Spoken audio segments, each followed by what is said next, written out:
नमस्कार साथियों, मैं वैभव पालीवाल हमारे YouTube चैनल नरेटर और ट्यूटर्स प्लेटफॉर्म पे आपका हार्दिक स्वागत करता हूं। साथियों, पिछले वीडियो में हमने विपणन की आधुनिक अवधारणा को जाना था, जिसके अंतर्गत हमने जो है विपणन की परंपरागत जो अवधारणा है उसको जानने का प्रयास किया।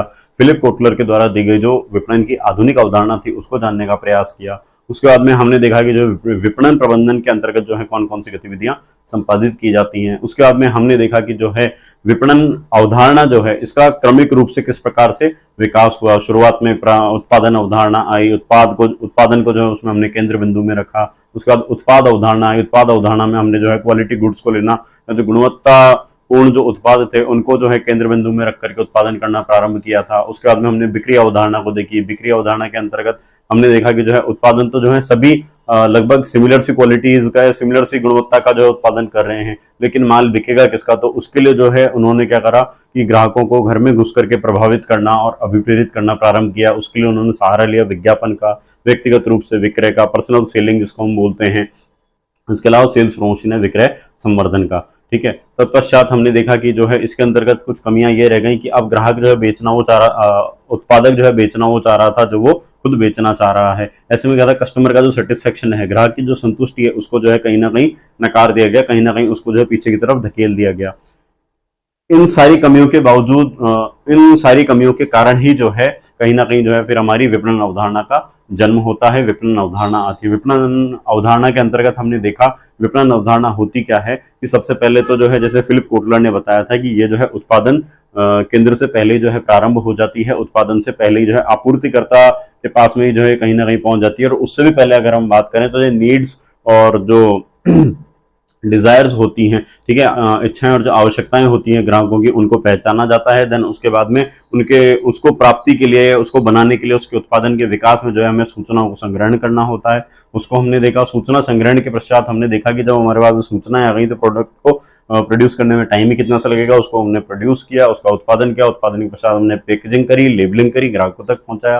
ग्राहकों को किस प्रकार का अनुभव रहा, अच्छा रहा, बुरा रहा, खट्टा रहा, मीठा रहा, उन फीडबैक्स को हमने प्राप्त किया, उन अनुभवों को हमने प्राप्त किया। तो पश्चात हमने जो हमारे प्रोडक्ट के अंदर और सुधार करे। हमें पता चला कि जो है ग्राहकों की कुछ और आवश्यकताएं भी हैं, हमने उन नई आवश्यकताओं के ऊपर भी काम किया। और इस प्रकार से क्रमिक रूप से हमने देखा कि जो विपणन है वो क्रमिक रूप से चलने वाली एक सतत प्रक्रिया है, सार्वभौमिक प्रक्रिया है, कला और विज्ञान दोनों है। ठीक है, तो इस प्रकार से हमने जो है विपणन की प्रकृति के बारे में भी जानने का प्रयास किया था। तत्पश्चात आज जो हम एक आधुनिक अवधारणा के रूप में देखते हैं, हम देखते हैं कि जो है सामाजिक अवधारणा विपणन की क्या हो सकती है।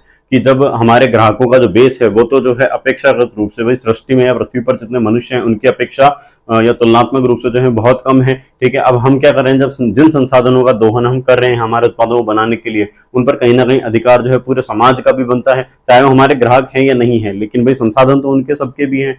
ठीक है, तो जब उन सभी के भी संसाधन है तो उस समाज के प्रति हमारा क्या है, कुछ ना कुछ एक उत्तरदायित्व बनता है। तो हमारा उत्तरदायित्व क्या बनता है कि जो समाज में व्याप्त समस्याएं हैं उनका निस्तारण हम करें, या हम जो है हमारा डायरेक्टली हमारे किसी प्रकार का कोई योगदान नहीं बन रहा है, प्रत्यक्ष रूप से हम हमारा योगदान नहीं दे पा रहे हैं, तो अप्रत्यक्ष रूप से जो है हम किसी प्रकार से संस्थागत लक्ष्यों की प्राप्ति करते हुए उन समस्याओं के समाधान के अंतर जो है हमारा योगदान दें। हम हमारे जो नैतिक पक्ष हैं, जो मानवीय पक्ष हैं, ठीक है, या जो प्राकृतिक पक्ष हैं, सभी को केंद्र में रखते हुए जो है वो कार्य करें। इस प्रकार जो है हमारा पिछली क्लास जो है वहां पर समाप्त हो गई थी। साथियों, आज जो हम जिस टॉपिक की बात करने वाले हैं वो टॉपिक है हमारा नेक्स्ट, या जो सेकंड टॉपिक है वो है हमारा मार्केटिंग मिक्स, जिसकी हम बात कर लेते हैं विपणन मिश्रण। साथियों, मैंने आपको बताया था विपणन का जो मिश्रण है उसके अंतर्गत जो है वो 4P आते हैं।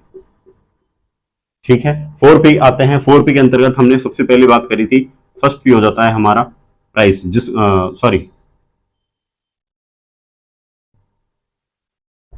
फर्स्ट P हो जाता है हमारा प्रोडक्ट, जिसको हम बोल देते हैं उत्पाद। ठीक है, सेकंड P हो जाता है हमारा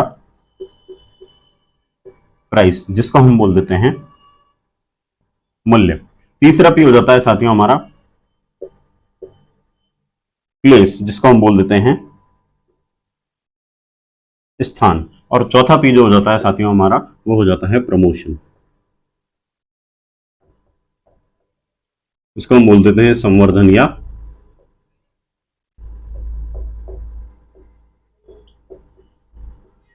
प्रवर्तन।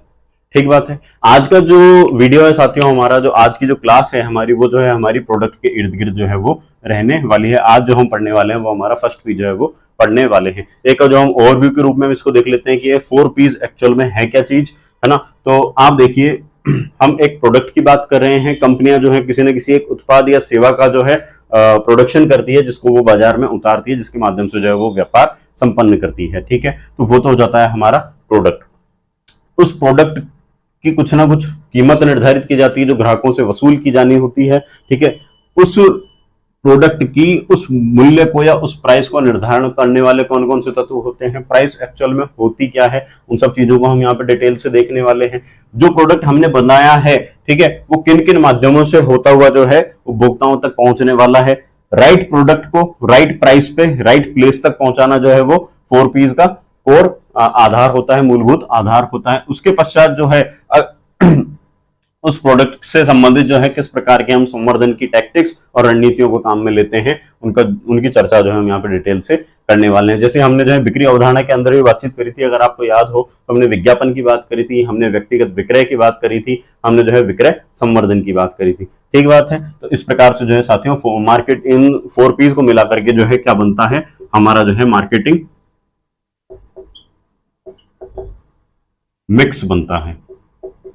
ठीक है, एक एक करके हम जो है सभी की चर्चा करने वाले हैं। आज के वीडियो में जो है हम प्रोडक्ट को पढ़ने वाले हैं। ठीक बात है, चलिए शुरुआत कर लेते हैं हम। तो साथियों आपके हिसाब से प्रोडक्ट क्या होना चाहिए, प्रोडक्ट किसे कहेंगे हम, प्रोडक्ट को हम परिभाषित किस प्रकार से कर सकते हैं। साथियों प्रोडक्ट जो होता है हमारा, प्रोडक्ट, हाँ हाँ हाँ बोलो, पहले आप बता दो। हाँ ठीक है, ठीक है, काफी हद तक ठीक है। हम्म।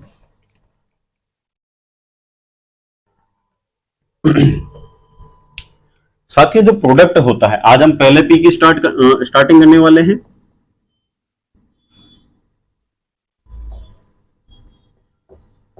उत्पाद की चर्चा करने हम लोग करने वाले हैं। तो साथियों जो प्रोडक्ट होता है या उत्पाद होता है, इसको हम परिभाषित किस तरीके से करते हैं। प्रोडक्ट या उत्पाद से तात्पर्य है कि ऐसा उत्पाद या सेवा या पदार्थ जिसे बाजार में बिक्री के लिए प्रस्तावित किया जा सकता है। ठीक बात है, छोटी सी डेफिनेशन है, एक शॉर्ट एंड स्वीट टाइप की सी। उत्पाद क्या होगा, उत्पाद से तात्पर्य है कोई भी ऐसा उत्पाद या सेवा या पदार्थ जिसे कि बिक्री के लिए बाजार में प्रस्तावित किया जा सकता है। ठीक बात है। उदाहरण के लिए जैसे हम चलिए हमारे डे टू डे लाइफ में जो कंपनियां होती हैं उनकी बातचीत कर लेते हैं। आज हम बात कर लेते हैं एक तो HUL की, हिंदुस्तान यूनिलीवर। ठीक है, या आज एक हम बात कर लेते हैं टाटा की, एक हम बात कर लेते हैं LG मतलब होता है लाइफ गुड्स, है ना, जो इलेक्ट्रॉनिक्स के प्रोडक्ट्स के अंदर डील करती है। एक हम बात कर लेते हैं अमूल की। ठीक बात है। अब हिंदुस्तान यूनिलीवर जो है साथियों, ये जो है एक मल्टीनेशनल कंपनी है जो कि यूके में है ना, लंदन में इसका हेड ऑफिस है। टाटा, ये हमारे रतन टाटा जी की टाटा कंपनी हो जाती है। लाइफ गुड्स जो कि इलेक्ट्रॉनिक प्रोडक्ट्स के अंदर डील करती है, और अमूल जिसके जो है डेयरी प्रोडक्ट्स आते हैं, गुजरात बेस्ड जो कंपनी है हमारी।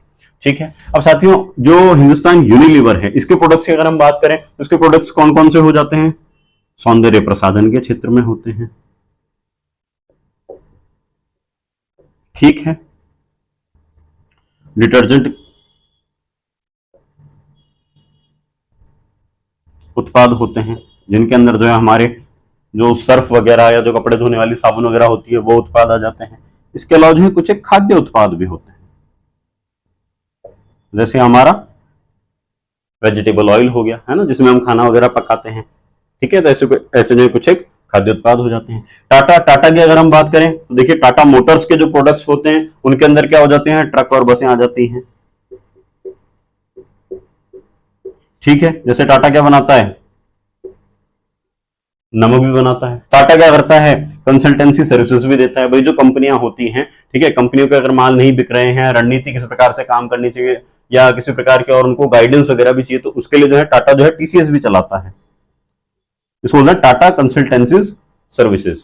ठीक है, TCS हो जाती है। ठीक है, LG की बात हम कर लेते हैं।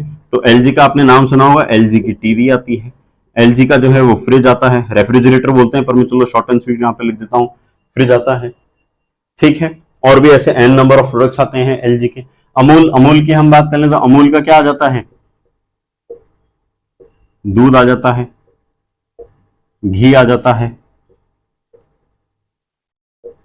चॉकलेट आ जाती है, दही आ जाता है, और ऐसे जो है बहुत से प्रोडक्ट्स होते हैं जो कि अमूल द्वारा जो है बाजार में उतारे गए हैं। तो अभी मैंने आपको साथियों परिभाषित क्या किया, उत्पाद क्या होता है या प्रोडक्ट क्या होता है। तो ऐसा उत्पाद या सेवा या पदार्थ जिसे जो है बाजार में बिक्री के लिए प्रस्तावित किया जाता है। तो इन कंपनियों के ये प्रोडक्ट्स होते हैं। जैसे हिंदुस्तान यूनिलीवर की हमने बात कर ली, जैसे हमने टाटा की बात कर ली, जैसे हमने एलजी की बात कर ली, और जैसे हमने अमूल की बात कर ली, ये इनके प्रोडक्ट्स होते हैं। तो क्या प्रोडक्ट के अंदर सिर्फ इनके ये जो फिजिकली रूप में जो स्थूल उत्पाद होते हैं, जो कि फिजिकली जिनका एग्जिस्टेंस होता है, यही उत्पाद होते हैं? तो हम कहते हैं जी नहीं, उत्पाद के साथ साथ जो उत्पाद के साथ मिलने वाली वैल्यू होती है या जो उससे प्राप्त होने वाला लाभ होता है, वो भी क्या होता है, उत्पाद के अंदर ही समाहित होता है। जैसे HUL का सौंदर्य प्रसाधन के अंतर्गत हम जो है एक एग्जांपल ले लेते हैं पेप्सोडेंट का या क्लोजअप का, ठीक है।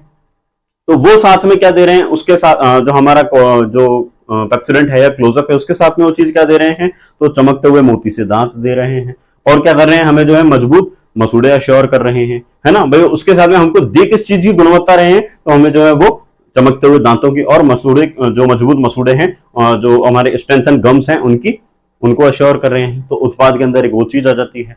उत्पाद को अगर हम और व्यापक रूप में देखें तो और व्यापक रूप में क्या आ जाता है कि जब हमने कोई एक उत्पाद बनाया, उत्पाद को हमने क्या कर दिया, सेल आउट कर दिया, और सेल आउट करने के बाद हम विपणन अवधारणा से एक बात उठा करके लेकर के आ रहे हैं, ग्राहकों के अनुभवों को प्राप्त करना, उनके फीडबैक्स को प्राप्त करना, ठीक है, वो भी उत्पाद अवधारणा के अंतर्गत आता है। फिर नेक्स्ट चीज क्या है, मान के चलिए कोई भी एक उत्पाद है, उससे रिलेटेड कोई समस्या आ गई है, कोई प्रॉब्लम क्रिएट हो गई है, कोई परेशानी है ना, किसी प्रकार कोई ग्रीवियांस है, तो उसको रिड्रेस करना भी जो है वो भी कहीं ना कहीं किसके अंतर्गत आ जाता है, उस प्रॉब्लम को सॉल्व करना भी इसके अंतर्गत आ जाता है, उत्पाद अवधारणा के अंतर्गत आ जाता है, ठीक है। अभी जैसे हमने बात करी टाटा के ये प्रोडक्ट्स हैं, ट्रक हो गया, बस हो गया, या फिर जैसे एलजी है, इसका टीवी हो गया, फ्रिज हो गया, ठीक है। इन प्रोडक्ट्स के कुछ पार्ट्स के अंदर मान के चलिए कोई खराबी आ जाती है, ठीक है, तो इन कंपनियों का दायित्व बनता है कि उस टीवी के अंदर लगने वाले छोटे छोटे कंपोनेंट्स वो भी जो है एलजी कंपनी उपलब्ध करवाए।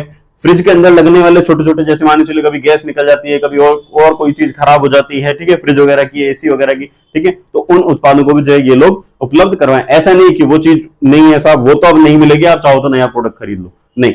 उत्पाद अवधारणा क्या बोलती है कि आपको जो है आपको जो है प्रॉब्लम भी सॉल्व करनी है, आपको जो है उनके जो कलपुर्जे जो चाहिए, ठीक है, वो भी आप उपलब्ध करवाओगे। इसके अलावा जो है जितने अनुभव वगैरह हैं, ठीक है, उनको भी जो है आप लोग ग्रेस्प करोगे, उनको भी जो है आप लोग प्राप्त करोगे। तो इस प्रकार से साथियों जो उत्पाद के अंतर्गत जो है सारी चीजों को हम यहाँ पर कवर करते हैं, ठीक बात है। अब उत्पाद एक्चुअल में होता क्या है, उत्पाद के हम लोग क्या देख लेते हैं, टाइप्स देख लेते हैं कि उत्पाद के टाइप्स क्या क्या होते हैं। तो साथियों उत्पाद को जो है हम दो कैटेगरीज के अंदर डिवाइड करते हैं। वैसे तो देखिए साथियों उत्पाद जो है, उत्पाद को हम बहुत सारी कैटेगरीज है उनके अंदर जो है डिवाइड कर सकते हैं, टिकाऊ, गैर टिकाऊ, है ना, और जैसे उपभोक्ता वस्तुएं अलग हो जाती हैं, या औद्योगिक उत्पाद अलग हो जाते हैं, उपभोक्ता उत्पाद अलग हो जाते हैं। हम यहाँ पर देखिए हमारा जो सिलेबस के अंदर दिया हुआ है, जो सामान्य अध्ययन दिया हुआ है मैनेजमेंट का, ठीक है, तो हमें क्या है इसको सुपरफिशियली जानकारी रखनी है कि उत्पाद के अंतर्गत क्या क्या चीजें आती हैं। ये एमबीए का टॉपिक है मार्केटिंग मिक्स, और मार्केटिंग मिक्स जो है अपने आप में एक पूरा पूरा सब्जेक्ट होता है, जो हमें एक सिंगल लाइन के अंदर हमको जो है डिस्क्राइब करने को बोला गया है कि ये सब चीजें होती क्या क्या है वो बताओ। तो मैं इन सब चीजों की सुपरफिशियली जानकारी रखेंगे, ये सारी चीजें होती क्या क्या है, ठीक बात है।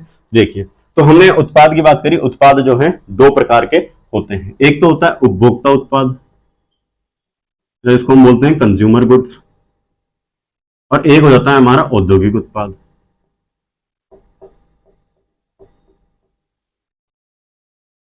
ठीक बात है।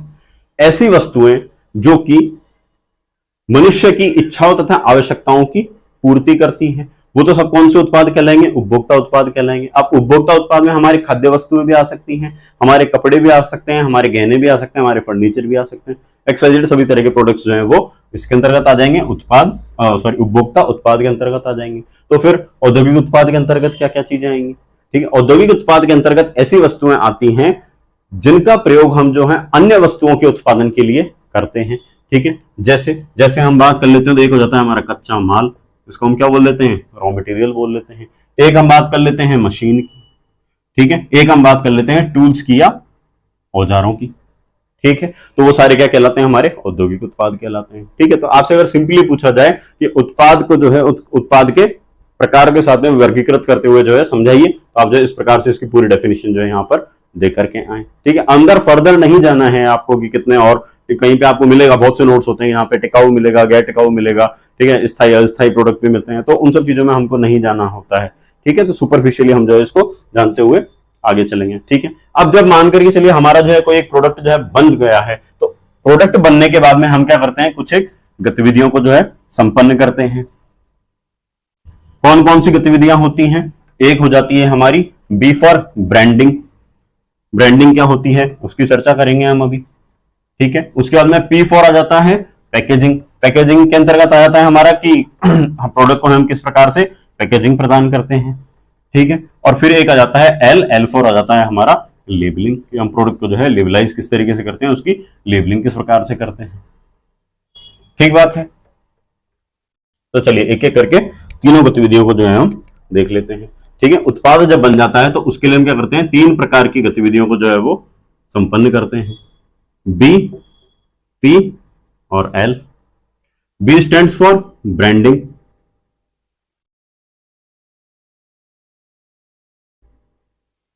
P stands for packaging और L stands for labeling। इनको हिंदी में भी जो है यही कहा जाता है, इनके कोई अन्य नाम नहीं होते हैं। क्या हो जाएगा, पहला branding, P for packaging, L for labelling हो जाएगा। ठीक है, चलिए हम जो है एक एक करके पोस्टमार्टम कर लेते हैं सबका। सबसे पहले हम उठा लेते हैं ब्रांडिंग को। ब्रांडिंग क्या होती है, ब्रांडिंग कह लो या ब्रांडिंग कह लो आप। साथियों, किसी भी उत्पाद को एक विशिष्ट पहचान प्रदान करना या उस पहचान को प्रदान करने की प्रक्रिया ही जो है वो क्या कहलाती है, ब्रांडिंग कहलाती है। मतलब जैसे जैसे अपन चलिए एग्जांपल ले लेते हैं, मान करके चलिए कि मेरी मदर है और मेरी मदर से किसी ने आकर के पूछा कि जो है आपका बेटा कौन है। ठीक है, सिंपली मेरा कोई नाम वगैरह नहीं रखा गया है, ठीक है, मेरी कोई किसी प्रकार की कोई विशिष्ट पहचान नहीं है, तो मेरी माँ ने बताया कि ठीक है भाई, एक पतला सा लंबा सा लड़का है, ठीक है, और वो मेरा बेटा है। ठीक है, बोले मतलब है कि छोटे छोटे बाल रखता है, छोटी छोटी मूछें रखता है, चश्मा पहनता है और जयपुर रहता है, आरएस की तैयारी कर रहा है। ठीक बात, ये उन्होंने मेरे बारे में मोटे से मोटे जो है मेरे लक्षण बता दिए। ठीक है, कि मेरा बेटा कौन है। ठीक है, अब वो जो अंकल थे या मान के चलिए वो जो कोई आंटी थी, है ना, उन्होंने जो है फर्दर किसी और के बारे में ऐसे डिस्क्रिप्शन पूछा। ठीक है, तो वहां पे भी उनको ये सेम इसी टाइप की जानकारी मिली कि मेरा बेटा जो है जयपुर रहता है, दुबला पतला सा है, लंबा सा है और आरएस की तैयारी करता है, ब्ला ब्ला ब्ला। मतलब वैसे लगभग जो है सेम से फीचर्स बता दिए, सेम से लक्षण जो है वो बता दिए। अब क्या मुझे या वो जिस किसी दूसरे पर्सन के बारे में आइडेंटिटी जो बताई गई थी या जो डिस्क्रिप्शन बताया गया था उसके आधार पर मुझे या उस भाई को खोजा जा सकता है? उत्तर आएगा जी ना। जब तक कि मेरी किसी प्रकार की कोई विशिष्ट पहचान नहीं बताई जाएगी, मेरा नाम नहीं बताया जाएगा, ठीक है, तो जो है तब तक मुझे नहीं ढूंढा जा सकता है। ठीक बात है। मैं कहना क्या चाह रहा हूं, मैं कहना यह चाह रहा हूं साथियों, जब कभी कोई एक उत्पाद होता है तो ब्रांडिंग के अंतर्गत, ब्रांडिंग प्रक्रिया के अंतर्गत क्या किया जाता है, वो जो उत्पाद हमने यहाँ पे बनाया है उसको जो है विशिष्ट नाम, विशिष्ट पहचान जो है प्रदान की जाती है। ये जो विशिष्ट नाम और पहचान प्रदान करने की प्रक्रिया है, उस प्रक्रिया को तो हम क्या बोल देते हैं, ब्रांडिंग बोल देते हैं। ठीक है, इसके अंतर्गत देखिए है ना, इसके दो घटक होते हैं। इसको ब्रांडिंग जो है हम दो प्रकार से कर सकते हैं। ब्रांडिंग या तो जो है हम नाम दे सकते हैं, तो जिसको हम क्या बोल देते हैं, ब्रांड नाम बोल देते हैं। ठीक है, या जो है हम चिन्ह या प्रतीक के माध्यम से कर सकते हैं, साइन या सिंबल के माध्यम से कर सकते हैं। तो वो चीज क्या कहलाएगी, हमारी ब्रांड चिन्ह या ब्रांड प्रतीक कहलाएगा। ठीक है, ब्रांड नाम क्या होगा? ब्रांड नाम वो होगा साथियों जिसे हम जो है मौखिक रूप से बोल सकें, उच्चारित कर सकें। ठीक बात है, समझ रहे हैं? ऐसा उत्पाद जिस एक किसी भी उत्पाद का ब्रांड नेम क्या कहलाएगा, किसी भी उत्पाद का ब्रांड नेम वो कहलाएगा जिसे मौखिक रूप से बोला जा सकता हो। जैसे जैसे मान लीजिए मेरे हाथ में मार्कर है और मार्कर के ऊपर लिखा हुआ है इसका ब्रांड नेम कैमलिन, या आप लोग जिस अभी पेन के माध्यम से पढ़ रहे हैं, ठीक है, पेन मान करके चलते हैं हम, सेलो कंपनी का है तो सेलो अपने आप में ब्रांड नेम है। ठीक है, आप जिस कॉपी के अंदर लिख रहे हैं मान करके चलते हैं वो किसकी है, वो क्लासमेट की है। ठीक बात है। तो ऐसे नाम, किसी भी उत्पाद को दिए जाने वाले ऐसे नाम जिन्हें जो है मौखिक रूप से बोला जा सकता है, वो तो क्या कहलाएंगे, हमारे ब्रांड नेम कहलाते हैं। और ऐसे चिन्ह या प्रतीक जिनको जो है बोला नहीं जा सकता, ठीक है, उसे हम क्या कह देते हैं, ब्रांड चिन्ह या ब्रांड प्रतीक कह देते हैं। जैसे आप पहचानिएगा, मैं यहां पे जो है कुछ एक चिन्ह बनाता हूं। एक कोई कार की कंपनी है, वो अपने आगे इस टाइप के जो है वो निशान बना लेती है, पहचानिएगा आप ये कौन सी कंपनी होगी। ठीक है, उसके बाद में एक मोबाइल फोन आता है, उस मोबाइल फोन की कंपनी जो है वो ऐसा कुछ बनाती है। ठीक है, तो पहचानिएगा ये कौन सी कंपनी है। इसके अलावा एक सोशल नेटवर्किंग की साइट है जिसके ऊपर जो है वो चिड़िया बनी हुई होती है और वो उड़ती हुई सी दिखाते हैं उसको। ठीक है, तो जो है वो भी एक प्रकार का क्या हो जाता है, ब्रांड चिन्ह या ब्रांड प्रतीक हो जाता है, ब्रांड साइन या ब्रांड सिंबल हो जाता है। इसके अलावा एक और सोशल नेटवर्किंग की साइट होती है जिस पर जो है इस तरीके से ऐप बना हुआ होता है। ठीक है, एक और सोशल नेटवर्किंग की साइट है जिस पर जो है इस प्रकार से एक डिब्बा बना हुआ होता है, उसके अंदर ये कैमरा होता है और कैमरे के अंदर गोला लगा हुआ होता है, यहाँ कहीं कोई निशान भी होता है। आप जो उस प्रकार उस चीज को पहचानने का प्रयास करते हैं। ठीक है, आप उसको देखते ही पलक झपकते पहचान जाते हैं कि ये चीज है क्या।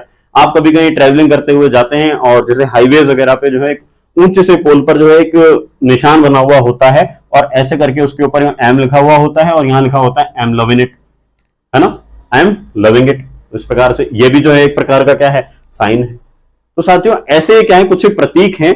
ये ऑडी कार का सिंबल है, ये वन प्लस मोबाइल का सिंबल है। हमने जो यहाँ पे उड़ती हुई चिड़िया की बात करी थी वो ट्विटर नामक सोशल नेटवर्किंग साइट का सिंबल है। ये फेसबुक का सिंबल हो जाता है, ये इंस्टाग्राम का सिंबल हो जाता है और ये क्या हो जाता है साथियों, ये मैकडोनाल्ड्स का सिंबल हो जाता है। ठीक बात है। तो ये सभी क्या कर रहे हैं, अलग अलग उत्पादों में कर रहे हैं, विशिष्ट पहचान प्रदान करने का काम कर रहे हैं।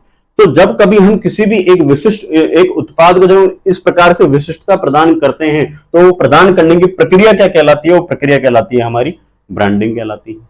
ठीक बात है, क्लियर है, समझ में आया होगा आपको। अब जब हमने क्या करा कि एक विशिष्ट नाम दे दिया, विशिष्ट पहचान दे दी, ठीक है, तो उस विशिष्ट नाम और विशिष्ट पहचान के ऊपर केवल हमारा एकाधिकार हो, उसके लिए हम क्या करते हैं, उसके माध्यम से क्या करते हैं, उसका कानूनी संरक्षण प्राप्त करते हैं। तो कानूनी संरक्षण किस प्रकार से प्राप्त होता है, तो उसके ऊपर हम क्या करते हैं, ट्रेडमार्क लेते हैं।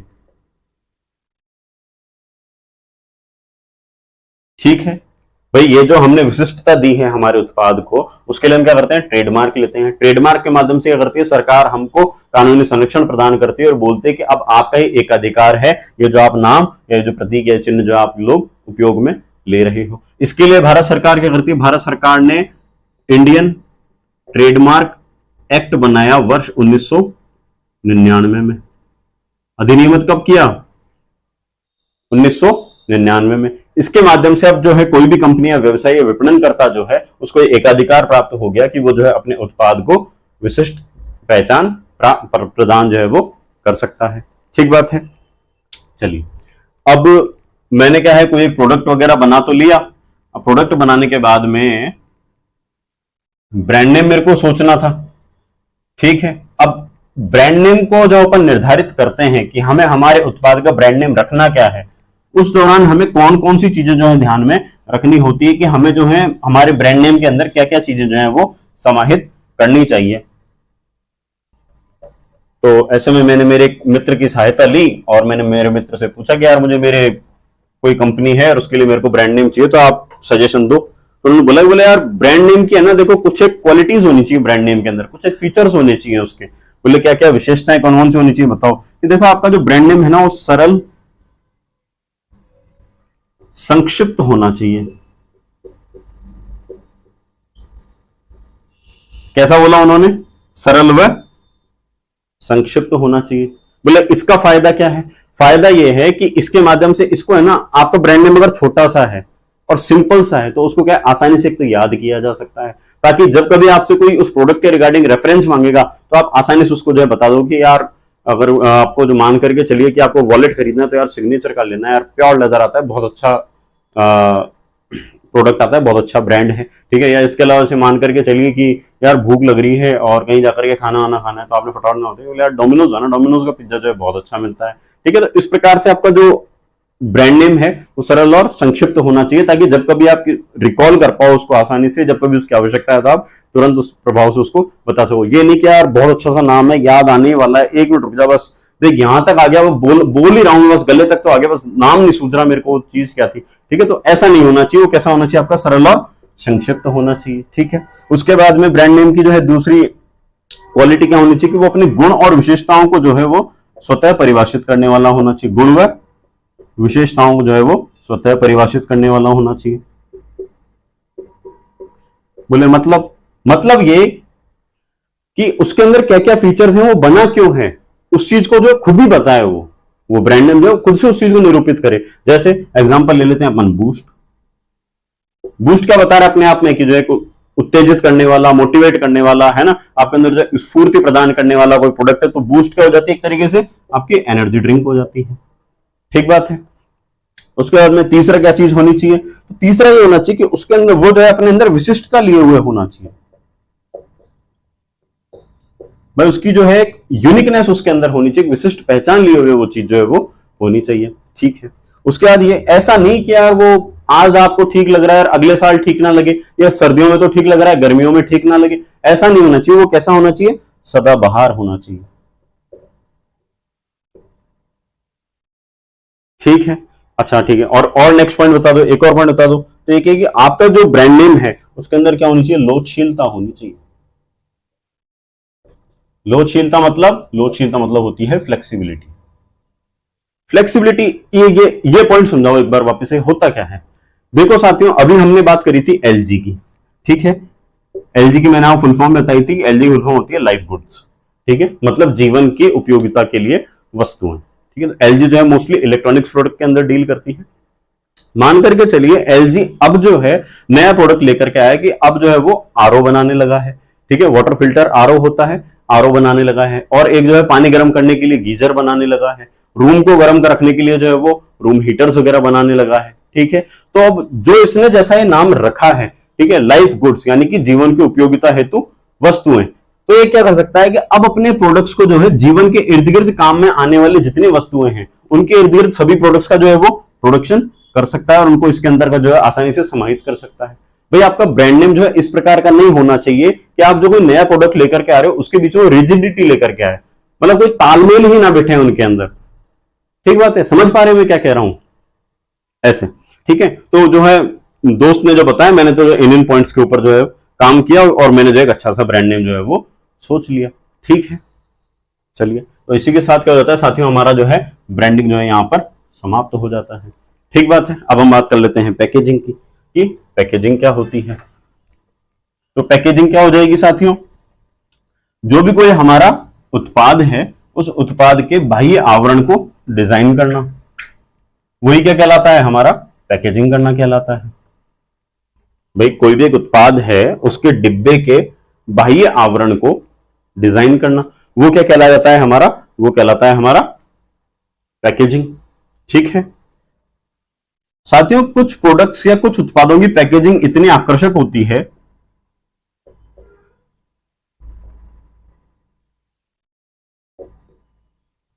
कि वह स्वतः ही जो है अपना विपणन करती है, वो खुद ही अपने आप को बेचती है, इतनी आकर्षक पैकेजिंग होती है। जैसे मैं आपको एग्जांपल बताऊं तो एग्जांपल हो जाएगा, आप लोगों ने भी देखी होगी कि डेयरी मिल्क का जो सेलिब्रेशन वाला पैकेज आता है, पैकेट जो आता है, देखिए उसकी कितनी बेहतरीन पैकेजिंग आती है। या इसके अलावा हम बात कर लें तो जैसे आपने जूस देखे होंगे, फ्रूट जूस जो आते हैं, जैसे रियल का जूस आता है, ठीक है, अलग अलग फ्लेवर्स के अंदर वो चीज आती है, तो वो क्या होती है, एक लॉन्ग टाइम पीरियड तक जो है वो खराब भी नहीं होती है। तो ऐसी कोई चीज जो कि लंबे समय तक खराब भी ना हो, वो क्या करती है, अपने आप में खुद को जो है बेचने के लिए जो है वो प्रमोशन करती है, ठीक बात है, समझ पा रहे हैं मैं क्या कह रहा हूं, ठीक है। अब पैकेजिंग का और क्या योगदान है, पैकेजिंग और क्या क्या काम करती है, मान करके चलिए कोई हमारा प्रोडक्ट है, है ना, उस प्रोडक्ट को बाहर के एनवायरमेंट से जो है कहीं ना कहीं किसी भी प्रकार से जो है वो क्षति पहुंच जाती है ना भाई, जो है वो रूम टेम्परेचर पर अलग तरीके से रहता है। अब जब हम उसको भाई यहाँ तो फैक्ट्री के अंदर बना लिया, अब हम ग्राहक तक पहुंचाएंगे तो हो सकता है ना कि अलग अलग प्रकार के टेम्परेचर उसको सहन करने हो, तो उनको लेकर के सेंसिटिव है या नहीं, तो उसके लिए भी हमको जो है पैकेजिंग करनी होती है। हम हमारे उत्पाद को एक स्थान से दूसरे स्थान पर सुविधाजनक तरीके से लेकर के जा सकें, उसके लिए भी क्या करते हैं हम लोग, जो है पैकेजिंग का सहारा लेते हैं। ठीक बात है, समझ में आ रही है। पैकेजिंग जो है कहीं ना कहीं क्या करती है, हमारी विपणन को भी जो है वो बढ़ाने में सहायता करती है, विपणन की वृद्धि में भी जो है संभावना उत्पन्न करती है। कैसे? जैसे मानकर चलिए अभी जो मैंने आपको फ्रूट जूस जो जूस वाला एग्जांपल लिया था उसी के अंतर्गत आता है। आपने सुना होगा या अखबार के अंदर भी रैंडमली देखिए कई बार ऐसी न्यूज आती है कि फला फला कोई कंपनी है और उस कंपनी ने ऐसी एक पैकेजिंग बनाई है जिसके माध्यम से चाहे आप गर्म भी ना करो, फ्रिज में भी ना रखो, हफ्तों हफ्तों जो है वो दूध खराब नहीं होता है। तो वो भी किसका बेनिफिट हुआ, वो भी जो है कहीं ना कहीं बेनिफिट हुआ आपके विपणन को बढ़ाने में, जो है किसी प्रोडक्ट की विपणन को बढ़ाने में जो है सहायक हो जाएगा। ठीक बात है, समझ पा रहे हैं। तो देखिए पैकेजिंग जो है इस प्रकार से हमारी जो है वो 3 प्रकार की हो जाती है। पैकेजिंग को जो है 3 प्रकार से पढ़ते हैं। पहले हो जाती है साथियों हमारी प्राथमिक या प्राइमरी पैकेजिंग। प्राथमिक या प्राइमरी पैकेजिंग के अंतर्गत क्या चीज आती है, प्रोडक्ट है, प्रोडक्ट के ठीक ऊपर जो होने वाली लेयर होगी उसको हम क्या बोल देते हैं, प्राथमिक पैकेजिंग बोल देते हैं। इसके अंतर्गत जो हम 2 तरह के प्रोडक्ट्स देखते हैं। एक तो वो कि जैसे मान के चलिए हम बाजार से कोई प्रोडक्ट लेकर के आए और लाने के बाद हमने जब तक उसको यूज नहीं करा तब तक तो अपनी पैकेजिंग में है, जैसे ही हमने यूज किया तो जो पैकेजिंग थी वो तो डस्टबिन में, और जो प्रोडक्ट था हमने यूज कर लिया। जैसे अपने सॉक्स होते हैं, अपन मोजे वगैरह जो पहनते हैं, उसका वो बेहतरीन एग्जाम्पल हो जाता है। एक प्रोडक्ट वो हो जाता है जिसे हम जब तक यूज में लेते हैं तब तक उस पैकेजिंग के अंदर रखते हैं। जैसे उसके लिए एग्जांपल हमारा जो है माचिस हो जाएगा। माचिस को हमने जैसे यूज में लेना है बाहर निकाली, तीली ली, जलाई, काम में लिया और वापस उसको डिब्बी को हमने रख दिया। ठीक रहे, तो वो पैकेजिंग क्या हो जाती है हमारी, वो प्राथमिक लेवल की पैकेजिंग हो जाती है। ठीक है, एक फिर हमारी आ जाती है द्वितीयक, जिसको हम बोलते हैं सेकेंडरी पैकेजिंग। सेकेंडरी पैकेजिंग के अंदर क्या चीज आ जाती है, एक हम जो है थिन लेयर ऑफ कार्डबोर्ड लेते हैं, एक कार्डबोर्ड यानी गत्ते की जो है पतली सी लेयर लेते हैं, उसके माध्यम से प्रोडक्ट को जो है पैकेट करते हैं। ठीक है, उसकी जो पैकेजिंग करते हैं वो क्या इसके अंतर्गत आ जाती है, द्वितीय पैकेजिंग के अंतर्गत आ जाती है। जैसे एग्जांपल लेते हैं हम, जैसे हमने देखा होगा कोलगेट। अब कोलगेट की ये ट्यूब है, ट्यूब के साथ में मान करके चलिए कि 2 ट्यूब आई है, प्रमोशनल ऑफर है तो उसकी पैकेजिंग आएगी, या एक ट्यूब है एक के साथ में ब्रश आ रहा है, टूथब्रश आ रहा है, उनकी एक पैकेजिंग है तो वो इसके अंतर्गत आ जाएगी। ठीक बात है। ये जैसे घी आता है तो घी क्या आता है, प्राइमरी पैकेजिंग तो क्या हो जाती है कि जो है प्लास्टिक वाली थैली के अंदर आता है, फिर उसको जो है गत्ते वाले उसके अंदर रखते हैं। भाई 1 लीटर वाला जो घी आता है मार्केट में उसके हम इस तरीके से बातचीत करें। तो ऐसे एन नंबर ऑफ प्रोडक्ट्स होते हैं, ऐसे बहुत से प्रोडक्ट्स होते हैं जिनके ऊपर जो है प्राथमिक और द्वितीयक पैकेजिंग जो है वो आती है। फिर तीसरी एक आ जाती है परिवहन पैकेजिंग।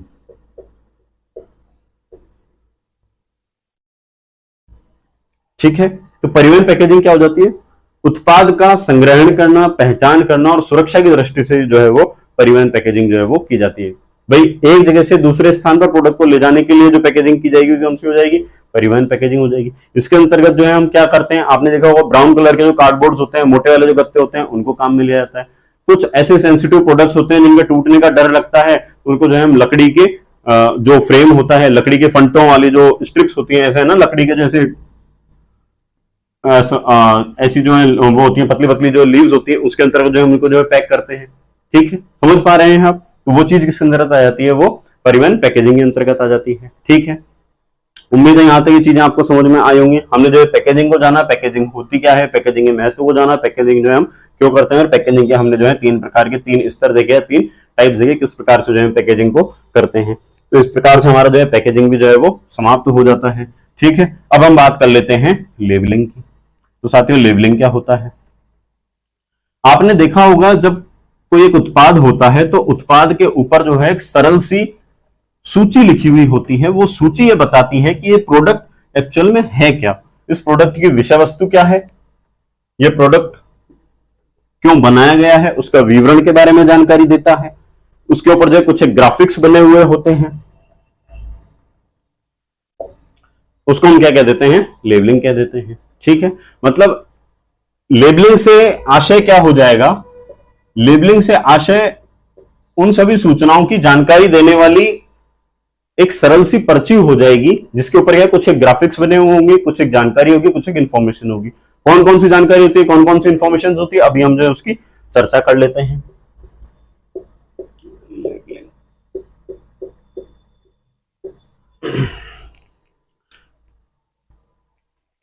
मान करके चलिए किसी उत्पाद के ऊपर जो है पहले तो जो है उसकी कंपनी का नाम लिखा है, ठीक है, उस नाम लिखा है, कंपनी के नाम के बाद में उस प्रोडक्ट का नाम लिखा है, फिर उसकी उपयोगिता लिखी है कि कौन कौन से कामों के अंदर आप जो है यूज में ले सकते हैं। जैसे मैं आप एग्जांपल बताऊं तो जैसे मेरे पास में यहाँ पर रखा हुआ है अभी हमदर्द का सुआलीन रखा हुआ है, तो सबसे ऊपर इसका क्या आ जाएगा, ब्रांड नेम आ जाएगा, फिर उस प्रोडक्ट का नाम आ जाएगा, फिर कुछ एक जो है इसके ऊपर क्या बने हुए आ जाएंगे, कुछ ग्राफिक्स बने हुए आ जाएंगे, सिंपल जटिल किसी भी प्रकार के वो हो सकते हैं। अब इसके अंदर जो ग्राफिक्स है इनके माध्यम से बताया गया है कि ये बना किन किन तरीकों से है, कौन कौन से इंग्रेडिएंट्स इसके अंदर काम में लिए गए हैं। ठीक बात है, समझ पा रहे हैं। फिर जैसे मानिए चलिए ब्रोंचाइटिस के अंदर जो गले में हमारे कांटे हो जाते हैं उसके काम में आता है, खांसी होती है उसके काम में आता है, गला साफ करने के काम में आता है, तो ऐसी कुछ एक जो है इसकी उपयोगिताएं होती हैं। ठीक है, उसके अलावा फिर इसके अंदर जो है कितने जो टैबलेट्स हैं उन टैबलेट्स के कितने पीसेस है, नेट क्वांटिटी क्या है, इसकी वेट में कितना है, ठीक है, मैन्युफैक्चरिंग कब थी, इसकी एक्सपायरी कब है, उसकी सब चीजों की उनकी जानकारी इसके अंतर्गत आ जाती है। फिर कंपनी जो इसको प्रोड्यूस कर रही है उसका जो हेडक्वार्टर कॉर्पोरेट ऑफिस कहां पर है उसकी जानकारी इसके अंतर्गत आ जाती है। ठीक है, इंग्रेडिएंट्स हमने कौन कौन से काम में लिए वो सब चीजें इसके अंतर्गत आ जाती हैं। ठीक बात है, ये प्रोडक्ट जो है वेजिटेरियन है नॉन वेजिटेरियन है उसकी जानकारी आ जाती है। भाई आपको पता होगा ना, अगर किसी प्रोडक्ट के ऊपर अगर ग्रीन कलर की बिंदी बनी हुई है, हरे कलर की अगर बिंदी बनी हुई है तो वो प्रोडक्ट कैसा हो जाता है, वो प्रोडक्ट जो है शुद्ध शाकाहारी होता है। और अगर किसी के ऊपर लाल कलर की बिंदी लगी हुई होती है तो इसका मतलब होता है वो प्रोडक्ट जो है वो कैसा है, मांसाहारी है, या कहीं ना कहीं उसके अंदर एनिमल प्रोडक्ट को जो है वो यूज में लिया गया, जानवरों की चर्बी काम में ली गई है या उनकी बोन्स काम में ली गई है, स्किन वो किसी तरीके को यूज में लिया गया है, वो सब चीजें उसको निरूपित करती हैं। आप देखिएगा आपके आसपास जो आप कोई प्रोडक्ट बाजार से खरीद के लेकर के आते हैं जो कि खाने पीने के योग्य होता है, मेडिसिन वाला होता है, उनके ऊपर जो इस प्रकार की छोटा सा एक डॉट जो है वो बना हुआ होता है। ऐसी ग्रीन कलर की लाइट बिंदी होगी उसको ऊपर इस तरीके चौकर बंद होगा, रेड कलर की होगी उसके ऊपर ऐसा लिखा हुआ होगा। ठीक है, तो वो सब चीजें किसके अंतर्गत आ जाती हैं, वो लेबलिंग के अंतर्गत आ जाती हैं। ठीक बात है, समझ में आ रहा है। अब ये जो लेबल होता है इसी लेबल के ऊपर जो है साथियों अलग अलग प्रकार की जानकारियां भी जो है हमें प्राप्त होती हैं। जैसे जानकारियां कौन कौन सी प्राप्त हो जाएंगी, जैसे हम बात कर लेते हैं विधि सम्मत जानकारी की। विधि सम्मत जानकारी क्या होती है, वे जानकारियां जो कि कानूनी रूप से बताई जानी आवश्यक हो। जैसे कोई उत्पाद है और वो उत्पाद जो है वो हाईली इन्फ्लेमेबल है, विस्फोटक है या ज्वलनशील पदार्थ है, ठीक है, उसको जो है आपको किस प्रकार से ध्यानपूर्वक रखना है या सावधानी पूर्वक उसका उपयोग करना है, ठीक है, उसकी जानकारी उसके ऊपर होती है। मान करके चलते हैं कई उत्पाद ऐसे होते हैं जिनका कि उपभोग जो है गर्भवती महिलाओं के द्वारा नहीं किया जाना चाहिए। कुछ एक उत्पाद ऐसे होते हैं जिनको कि बच्चों की पहुंच से दूर रखा जाना होता है, ठीक है, कुछ एक उत्पाद ऐसे होते हैं जिनको कि ठंडी जगहों पर रखा जाना होता है, ठीक है, तो उसके ऊपर लिखा होता है इनको जो है ठंडे स्थान पर रखें। ठीक है, कुछ एक उत्पाद ऐसे होते हैं जिनके ऊपर जो है वैधानिक चेतावनी होती है, स्टैट्यूटरी वार्निंग होती है। जैसे सिगरेट के पैकेट के ऊपर होता है सिगरेट पीना स्वास्थ्य के लिए हानिकारक है। ठीक है, तो इस प्रकार की जो सूची होती है, ठीक है, उसको हम क्या बोल देते हैं, लेबलिंग कह देते हैं। ठीक बात है, उम्मीद है यहां तक जो है आपको ये सब चीजें ढंग से समझ में आई होंगी। तो साथियों इसी के साथ में क्या है, हमारा जो है प्रोडक्ट जो है वो मार्केटिंग मिक्स का जो फर्स्ट पी है दैट इज प्रोडक्ट, वो जो है यहाँ पर समाप्त होता है। आने वाले वीडियो में जो है हम प्राइस, प्लेस और प्रमोशन की चर्चा जो है वो करने वाले हैं। उम्मीद है यहाँ तक ये सब चीजें आपको ढंग से समझ में आई होंगी। Thank you so much.